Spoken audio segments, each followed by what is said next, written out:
Mr. Leland held a school assembly to talk about a policy change regarding phones. This was a spark of conversation among staff and students.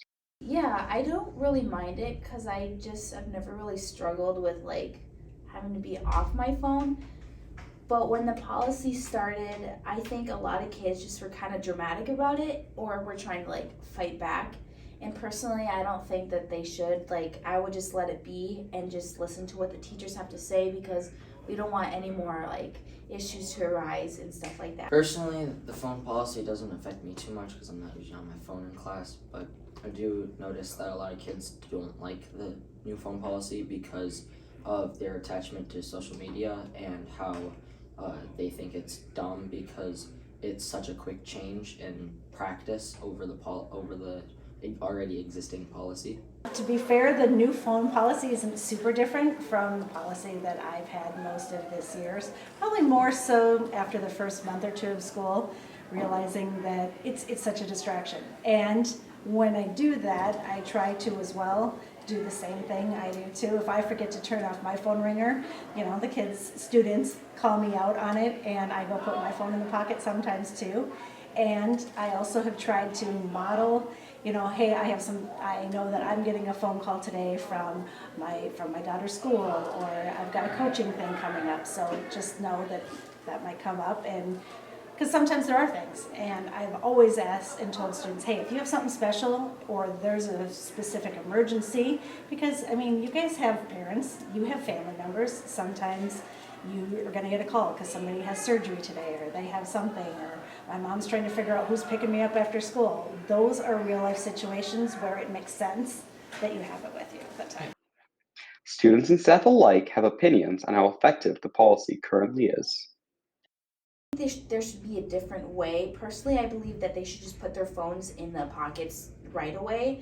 I don't think there should be warnings or stuff like that because some kids just don't learn, and it takes them a while to learn to realize that they have to get off their phone. And I just don't like, I feel like as a teacher, if I was like a teacher, I wouldn't want to go through that. I don't think this was the way they approached it wasn't very good. They didn't consider like the student body as much as I think that they should have, and I've heard from some of the SVC members how they weren't listened to as well, or they didn't get their opinions out there quick enough, or weren't followed through as well, and how a lot of students don't like the approach that they went with it, and how some teacher they wanted to keep continuity, but some teachers would be very strict about the putting in the pockets, and how a couple of teachers I heard haven't been making it a choice. They've been strictly just put it in the pocket at the beginning of class, whatever.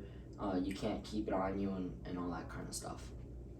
I think it was probably the quickest and best option that we had in a short-term fix. Ultimately we have to figure out a way for it to be less distracting.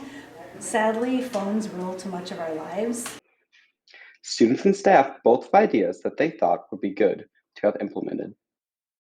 I think there should have been more of like a warning instead of just like we're doing this. Like I feel like there should have been like a discussion about it with like in each class, like a quick like 5-minute discussion about like, hey, what are your guys' thoughts on this? What do you think would be best? Currently, I don't think there is a good way to solve it. I think the best way to avoid such a thing like this is to teach kids, like during maybe have an RTI session, or show kids like how to avoid the habit and break the habit of being on social media for so long. Because one of the biggest arguments that I've heard from students is they've been attached to their phones, or their only way of communicating was their phones through the entirety of the COVID lockdown and all that stuff, and all the social distancing stuff really hurt them mentally with the attachment of phones, and how they were forced to basically rely on technology through online learning, and it didn't flow very well from going straight into going to 5 days a week to school. I think it's going to take practice. It's hard for us to put it away. I think if we can come to an understanding and kind of better regulate ourselves too, knowing that, okay, I'm going to put away for an hour, but that means then I get to look at it for 10 minutes. The phone policy will continue to be in effect to hopefully help our students learn. This has been Arik and Evan. Back to you.